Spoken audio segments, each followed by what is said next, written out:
Smart Listener, sahabat Sonora, kita sambung kembali perbincangan kita Pak Eko dan kemudian juga Pak Jimmy. Ini sudah banyak yang bertanya nih ya melalui SMS dan juga WhatsApp ya. Dari Jogja dulu ya, kita ke Ibu Jenny di Yogyakarta. Selamat pagi Pak Jimmy, saya mau tanya dong. Ini kan saat ini banyak sekali ya petinggi-petinggi yang istrinya itu belanja sana belanja sini. Nah, bagaimana dengan Pak Jimmy sendiri di tengah keluarga? Apakah istri juga gemar belanja? Seperti apa Bapak menerapkan kebijakannya? Waduh, luar biasa. Berat biasa nih, pertanyaannya nih. Kayak kebijakan pemerintahan. Kebijakan pemerintah. Pengen tahu mungkin kalau Tapi Bapak perlu ini. Iya, seperti apa nih garis kebijakan di tengah keluarga itu gimana? Silakan. Istri saya kembali lagi istri yang luar biasa. Jadi dari awal saya yakin sekali bahwa ini jodoh saya gitu ya, dan istri saya bisa benar-benar bisa menyelam dan mengikuti. Jadi tapi bukan tipe yang hanya diem aja, jadi dia ngasih juga masukan-masukan. Nah, dari awal saya sudah sampaikan bahwa kita kalau hidup jangan berlebihan. Bukan berarti bahwa kita harus ketatin betul-betul ketat, tapi juga jangan juga boros-boros sekali, sehingga istri saya tentu belanja gitu ya, dia tapi dia belanja seadanya aja gitu. Bapak juga menemanin belanja? Oh iya sangat yang senang. keliling toko-toko gitu ya? Iya betul. Dulu kalau waktu saya masih ada waktu, kalaupun kita belanja mingguan ke supermarket gitu, ya kita belanja berdua gitu, atau sama anak-anak gitu berlima. Itu setiap minggu kita lakukan itu. Tapi beberapa minggu terakhir memang nggak bisa seperti itu, jadi dia belanja sendiri ke supermarket. Dan saya lihat sih memang kadang-kadang tetap harus kita kasih tahu juga, ingetin juga gitu ya. Tapi juga kadang-kadang istri saya ngingetin saya, Pak, kayaknya kita udah terlalu hampir berlebihan nih untuk ya saya kan senang membuat rumah nyaman gitu ya. Jadi bentar-bentar mau kayak gini, ini untuk anak ini ya. Kadang-kadang emang wah ini udah harus direm juga. Kayaknya nggak gitu. tahan ya begitu ke toko home appliance gitu kan, nggak tahan pengen beli itu ya. Oke. Ditahan dulu penjelasannya Bapak, kita ke Lampung, ada Ibu Maria yang telepon kita. Selamat pagi Bu Maria. Iya, gimana di Lampung cuaca cukup cerah? Cerah banget. Ibu boleh dikecilin nggak monitornya supaya nggak feedback, jadi Ibu bisa nyaman ngobrolnya. Iya, silakan Ibu Maria. Iya, gimana Ibu Maria, komentar atau punya pertanyaan? Jimmy, iya silakan. Silakan Ibu. Iya Mbak Bu Maria, gimana Bu Maria? Waalaikumsalam warahmatullahi. Ya. Saya juga suka Bu Maria. Saya juga orang Lampung loh. Iya. Amin. Iya boleh insya Allah ya. Oke. Gimana pertanyaannya Ibu Maria? Ya.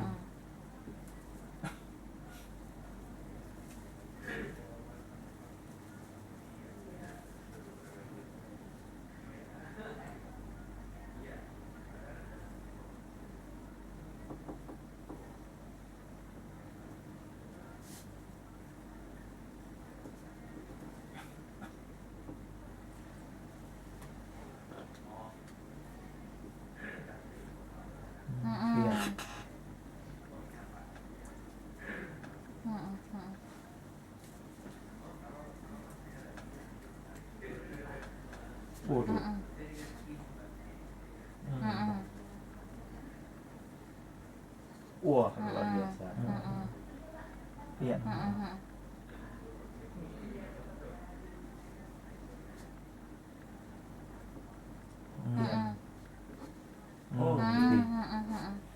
Oke, baiklah. Ibu Maria, terima kasih ya untuk pertanyaannya ya. Oke.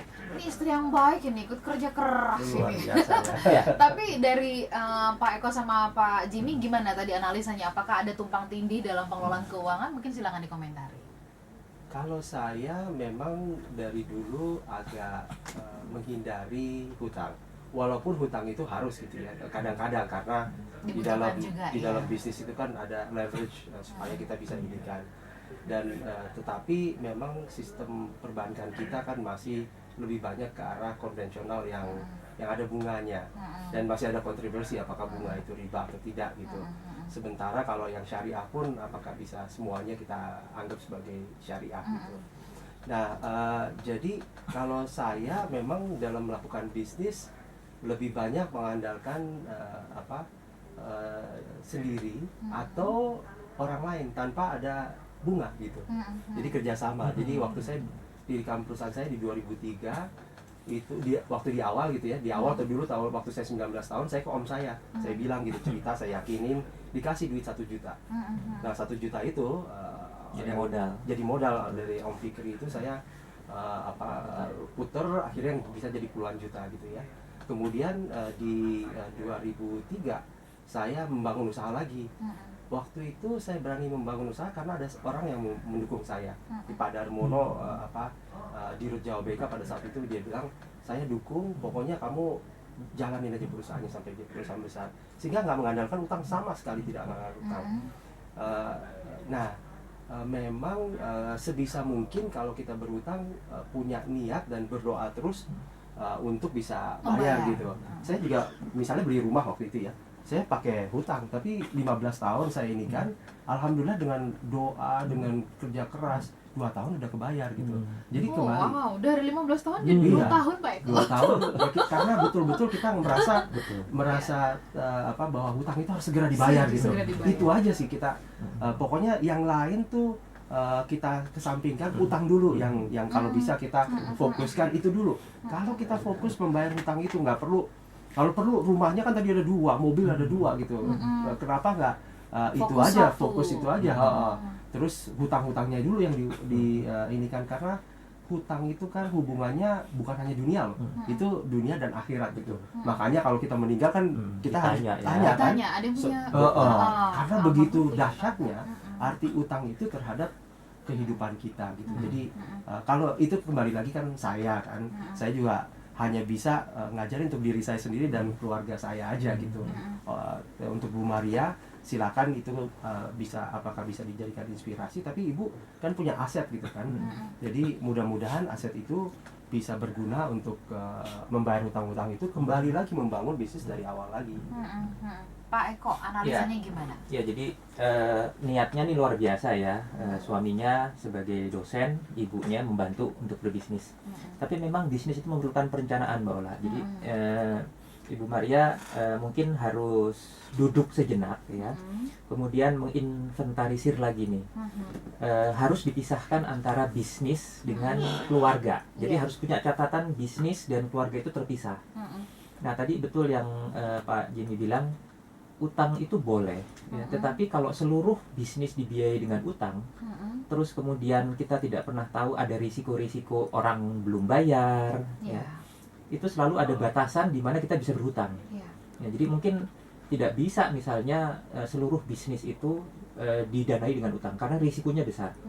Nah, kalau menurut saya Ibu Maria ini perlu ada pembimbing ya, untuk duduk sejenak, kemudian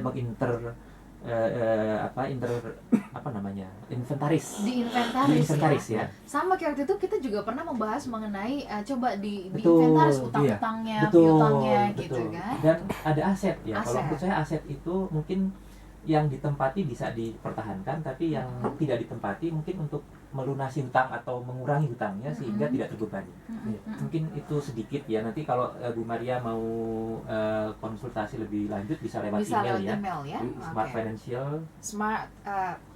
Anda bisa kirim email ke smart.financialwisdom@gmail.com. smart.financialwisdom@gmail.com.